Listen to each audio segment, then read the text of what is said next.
Vamos conhecer Sandor Márai, ou Sandor Márai, não sei.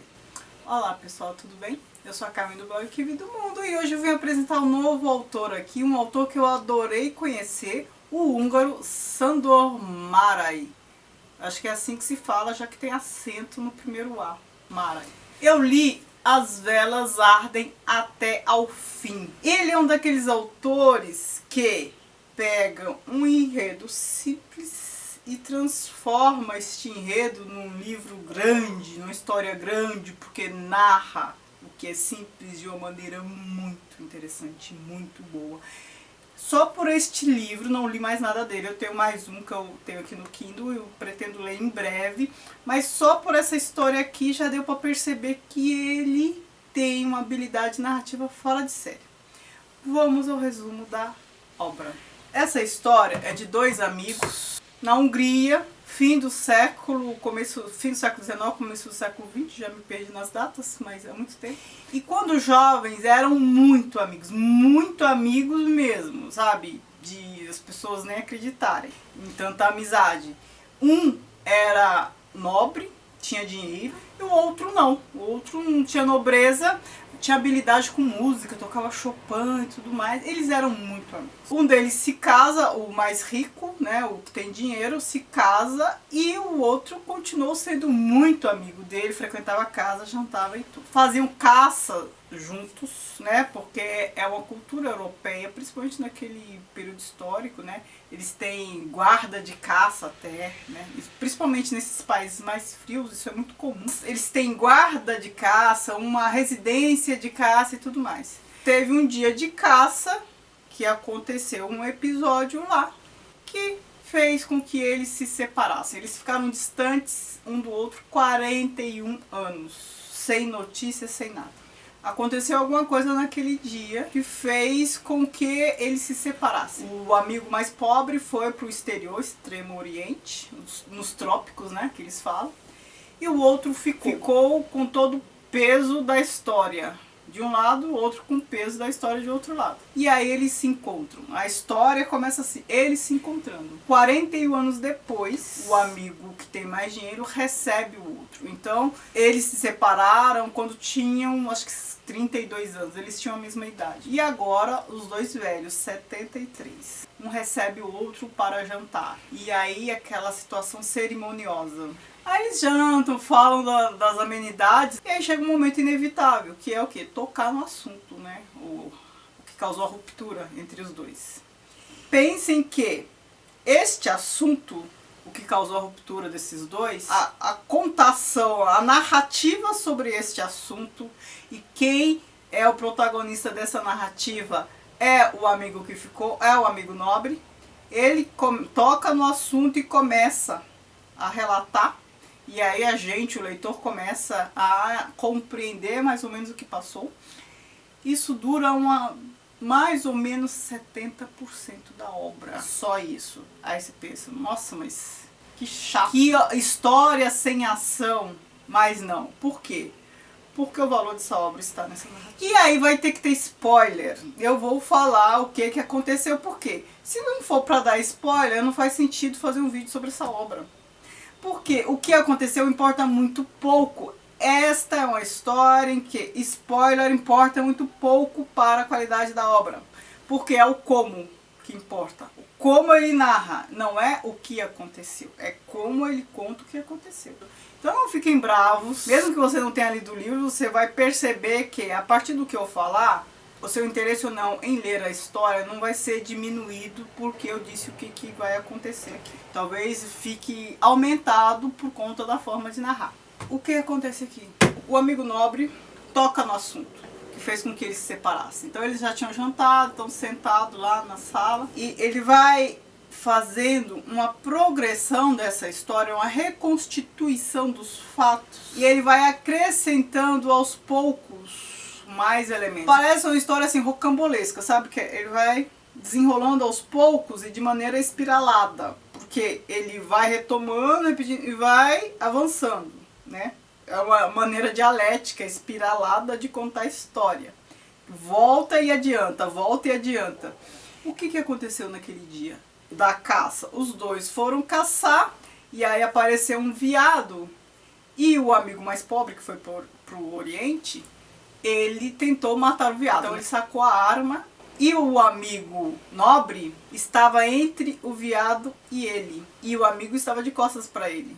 Este amigo percebeu que, na verdade, o amigo sacou a arma para tentar matá-lo. Pense ele narrando isso, esses átomos de segundo que ele percebeu e porque ele percebeu e não sei o que, não sei o que. E aí o amigo baixa a arma, o veado foge, também o amigo baixa a arma. O amigo baixou a arma porque o veado fugiu? Muito provavelmente não. Ele baixou a arma porque ele não teve coragem. E aí a questão é, nossa, mas como matar o amigo? Se eram assim bem mais que irmãos.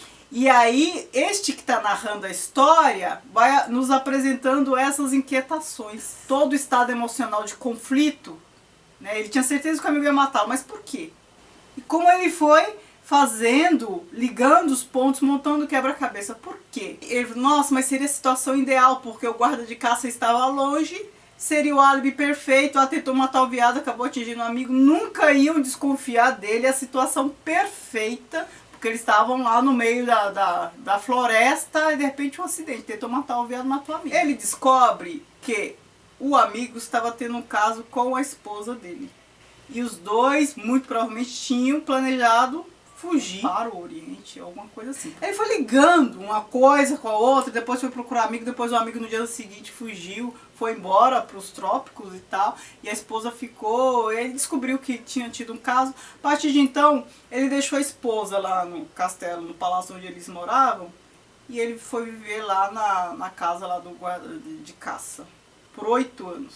Ele nunca mais falou com a esposa, até a esposa morrer. E 41 anos não perguntou nada do amigo, eles não trocaram nada.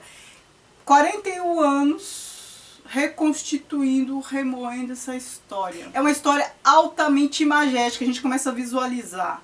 E essa questão de ficar construindo imagem é algo muito comum em poesia. E aí eu falo, ele conta tudo de maneira poética, não necessariamente poética, mas tem um quê poético e filosófico. É um daqueles livros que você pode extrair várias frases e ficar pensando sobre essas frases, essas reflexões durante a vida. Porque é o que ele fala sobre a vida, sobre as pessoas. Mas não é um livro poético ou filosófico. É um livro de uma pessoa, esse narrador está em estado contemplativo. A gente, quando está em estado contemplativo, a gente pondera, contemporiza, vê beleza até no que não é bonito. A gente vai descobrindo aos poucos, a gente vai formando imagens, a gente parece que está assistindo um filme. Foi essa a sensação que eu tive. Uma narrativa boa faz isso com a gente. Você visualiza, vai construindo, e eu não tenho a lembrança de ler o livro, eu tenho a lembrança das imagens que vão se passando na minha cabeça. Isso é uma boa narrativa. É como se ele estivesse pensando em voz alta, porque eu falei, mais de 70% do tempo, mais de 70% do livro, ele narrando esses fatos. E o amigo, escutando, ele mal intervém, assim, tem poucas intervenções monossilábicas, ou ele concorda ou discorda. E a gente vai escutando. Parece que este amigo traído tem a necessidade de falar. A fala parece que cura ele, porque ele fala, ele não tem raiva, não faz uma fala fria, ele não é vingativo, ele faz uma fala de quem está tentando entender, ele não quer tirar nada limpo. E aí se pergunta, o que ele quer falando? A impressão que ele quer se curar, ele quer se livrar, né? Tá vendo a sacada de Freud em deixar que as pessoas falem para elas se curarem, para elas sararem? Isso é libertador, porque quando você fala, você se liberta.